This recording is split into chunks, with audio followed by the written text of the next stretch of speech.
Halo Bapak Ibu, saudara-saudari sekalian, lovers and haters, salam cerdas Indonesiaku. Jumpa lagi kita pada kesempatan kali ini.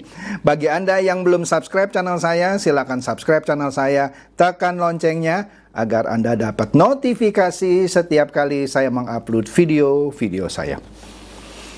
Oke, pada kesempatan kali ini saya akan membahas perkembangan kasus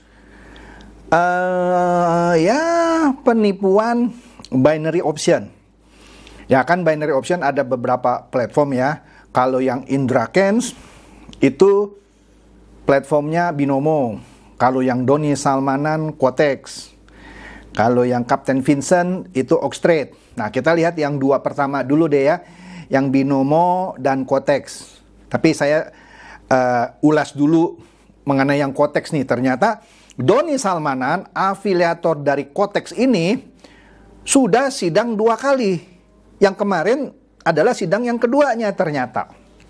Ya, Doni Salmanan sudah menjalani sidang 2 kali. Sedangkan,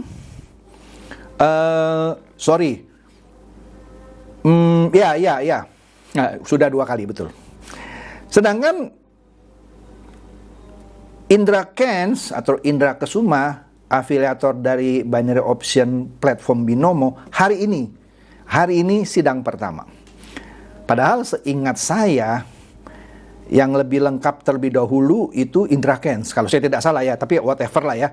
Intinya Doni Salmanan yang kemarin sudah menjalani sidang kedua, sedangkan Indra Kents hari ini. Nah, menarik sini mengenai Doni Salmanan. Nah, sidang pertama ya sudah seminggu lebih yang lalu ternyata. Itu pastinya sidang pertama dimulai dengan pembacaan dokumen oleh pihak penuntut umum, dalam hal ini jaksa. Nah, biasanya sidang kedua ya itu mendengarkan eksepsi atau penyangkalan sebut saja ya, karena memang diberikan kesempatan kepada pengacara dari pihak tergugat atau tersangka, apapun lah namanya, untuk memberikan eksepsi atau penyangkalan. Nah, kemarin adalah sesi itu. Nah, di sini kalau kita lihat di merdeka.com, sidang Doni Salmanan, kuasa hukumnya atau pengacaranya menyebut para korban juga pernah untung dari Quotex. Seakan-akan begini, lah itu kan para korban juga udah pernah untung. Lah kalau semuanya untung pasti nggak nuntut. Betul, pernah untung. Kalau yang para pemain robot trading juga pernah untung, tapi akhir-akhirnya buntung gitu ya. Ya, tapi ini kan namanya orang mau menyangkal, ya silakan saja. Itu kan namanya usaha. Oke. Nah, di sini kalau kita lihat, sidang kasus dugaan penipuan dengan terdakwa Doni Salmanan berlanjut dengan agenda eksepsi. Eksepsi kalau bahasa Inggrisnya exception. Jadi menyangkal atau menangkis, kira-kira begitu. Iya, memang selalu begitulah, sidang kedua adalah agendanya eksepsi. Ya, jaksa membacakan tuntutannya, dan di pertama yang kedua ini agendanya eksepsi. Itu berlangsung di Pengadilan Negeri Bale Bandung. Bale Endah lah sebenarnya sepertinya ya. Kabupaten Bandung, Kamis. Ya, kemarin 11 Agustus. Nah, dikatakan tim kuasa hukum, sekali lagi namanya juga usaha, dan ini memang kesempatan untuk menyampaikan eksepsi katanya ya. Biasa tim kuasa hukum meminta agar perkara ini batal demi hukum ya, karena katanya dakwaan dinilai tidak cermat. Boleh-boleh aja kan, namanya kesempatan untuk menyampaikan penyangkalan. Memang diizinkan eksepsi ini ya. Dikatakan dakwaannya tidak cermat, dan para korban disebutkan juga pernah menarik keuntungan dari aplikasi yang ditawarkan kliennya. Jadi kalau sudah pernah dapat keuntungan bukan korban dong, kira-kira begitulah maksudnya. Oke. Nah, lanjut lagi di sini ya, katanya penolakan terhadap dakwaan jaksa ini yang disampaikan di sidang pertama itu disampaikan oleh kuasa hukum Doni Salmanan, yaitu Iqbar Firdaus Nurrahman, di hadapan majelis hakim. Nah, dalam kesempatan ini Doni Salmanan hadir secara virtual di lembaga permasyarakatan atau lapas ya, narkotika Jelekong. Ternyata dia dititipkan di lapas narkotika Jelekong. Boleh-boleh aja ya, karena dia diwakili oleh kuasa hukumnya. Nah, dalam eksepsi itu Iqbar ini yang penasihat hukumnya Doni Salmanan menyatakan bahwa dakwaan jaksa itu kurang cermat katanya dan tidak lengkap ya, sehingga meminta hakim untuk memutuskan perkara ini batal demi hukum ya. Ya, salah satu yang disoroti oleh penasihat hukumnya adalah peran dari terdakwa yaitu Doni Salmanan dalam kasus itu katanya. Nah, dalam hukum pidana, orang yang melakukan dan turut serta melakukan ya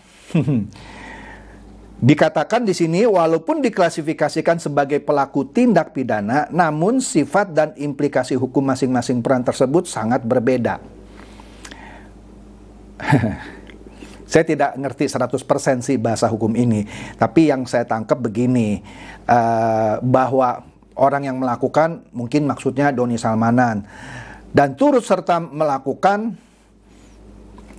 korban, kira-kira begitu, juga dapat diklasifikasikan sebagai pelaku tindak pidana. Ya kira-kira gitulah yang saya tangkap gitu ya. Kemudian di sini kata penasihat hukumnya, Iqbar membantah kerugian yang dialami korban karena aplikasi Quotex yang ditawarkan Doni Salmanan. Bahkan ia mempertanyakan mengenai aplikasi tersebut yang tidak dipermasalahkan. Aplikasi sih dipermasalahkan, tapi karena aplikasinya di luar negeri, bagaimana nuntutnya gitu ya. Ya tapi kan namanya eksepsi ya, penyangkalan.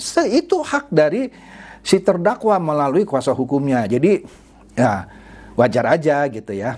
Nah, di sini juga kalau saya lihat kuasa hukum menegaskan bahwa terdakwa bukan orang yang menerima dana atau mengelola transaksi. Ya, betul lah yang mengelola transaksi Quotex-nya, tapi dia mendapatkan benefit dari Quotex. Jadi di sini diambil dari sisi bahwa Doni Salmanan tidak terima uang, tidak mengelola transaksi. Betul, tapi dia afiliator. Afiliator yang dibayar oleh Quotex gitu ya.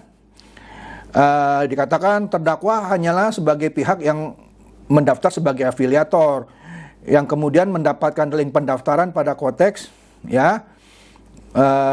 Di sini argumen dari penasihat hukumnya bahwa Doni Salmanan cuman membagikan link pendaftaran ya, cuman itu aja katanya. Tapi Doni Salmanan tidak menerima uang, tidak mengelola transaksi. Iya, tapi dampak dari memberikan referral itu ya dia dapat benefit. Ya namanya juga eksepsi, boleh dong, ya kan?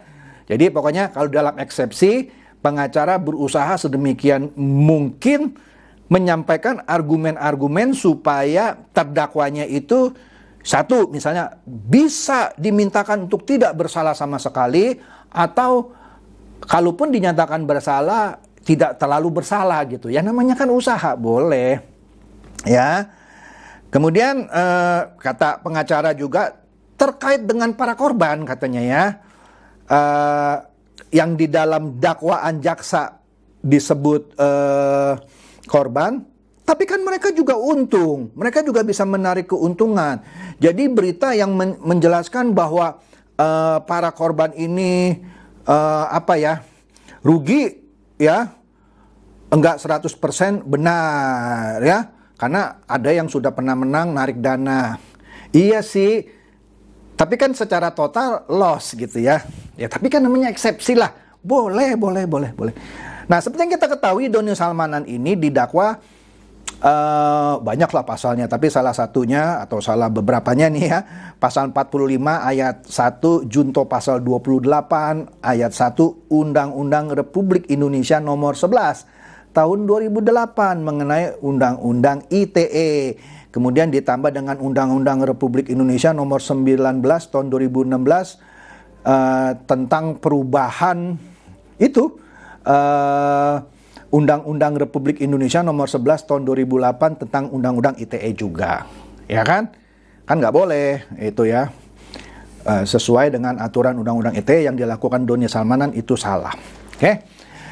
Kemudian Doni Salmanan ternyata juga lagi sakit. Doni Salmanan mengajukan permohonan kepada majelis hakim agar bisa berobat di luar lapas ya. Ia mengaku memiliki penyakit asam lambung akut. Nah, biasalah ya. boleh-boleh aja ngajukan, ya kan. Kemudian ya hakim bilang ya sudah, sampaikan saja surat permohonan berobat melalui kuasa hukum, ya. Nanti koordinasi dengan pihak lapas, ya. Nah, khusus untuk Doni Salmanan nanti akan berlanjut sebelum 17 Agustus, tepatnya pada Senin mendatang 15 Agustus. Wah, ini kilat ini. Jadi seminggu setelah ini, bahkan nggak sampai seminggu ya, kalau sidang berikutnya tanggal 15, kan kemarin baru hari Kamis, ya. Iya lu, berarti nggak sampai seminggu sidang lagi nih. Wah, berarti ini sepertinya dikebut, ya. Sepertinya dikebut. Nah, berarti sidang ketiga adalah giliran jaksa. Kalau pertama jaksa membacakan tuntutan, yang kedua kemarin itu pengacara melakukan eksepsi atau penyangkalan, yang ketiga kesempatan jaksa untuk memberikan tanggapan atas eksepsi kuasa hukumnya. Nah, begitulah ting tong sampai terakhir setelah sekian kali ada aturannya, nanti hakim yang memutuskan. Oke? Nah, kira-kira itu yang terjadi di dalam sidangnya Doni Salmanan. Nah, menariknya hari ini, Jumat, kita lihat dulu nih berita di Tempo ya.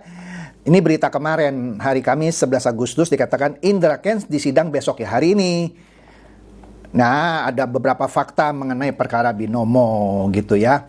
Pastilah sidang hari ini dimulai dengan pembacaan tuntutan atau dakwaan dari jaksa ya. Pengadilannya ya hari ini di Pengadilan Negeri Tangerang. Katanya pengadilannya akan dipimpin oleh Hakim Rahman Raja Guguk ya. Ini kasusnya seperti kita tahu menelan korban 144 orang dengan total kerugian 83 miliar ya. Nah, di sini platformnya adalah kalau Indra Kents binomo, kalau yang Doni Salmanan tadi konteks ya. Di sini kenapa? Ya sudah kita tahu lah, karena binomo ini termasuk judi atau money game yang dibungkus rapi dengan ajakan manis dengan cara mempengaruhi para korban ya. Kita sudah tahu lah ya, nggak usah dibahas lagi Indra Kents itu siapa, terus akhirnya menyeret pacarnya, calon ayah mertuanya, dan seterusnya ya. Di sini ya kita tinggal lihat saja karena sedang berlangsung lah saya asumsikan, atau sebentar lagi berlangsung. Kita belum tahu nih apa yang akan disampaikan jaksa ke depan majelis hakim. Dan pastinya karena ini baru sidang pertama, pasti akan berlanjut. Dugaan saya minggu depan juga akan ada sidang kedua di mana kuasa hukum dari Indra Kents diberikan kesempatan untuk menyampaikan eksepsi atau penyangkalan atau bantahan lah, sebut saja demikian. Oke, jadi menarik ya. Saya memberikan dukungan kepada para korban, terutama yang pernah saya ajak podcast ya di channel saya, yaitu Pak Maru Nasara ya, kalau kemudian juga Rob Situmorang dan juga beberapa korban lain yang saya belum sempat ketemu.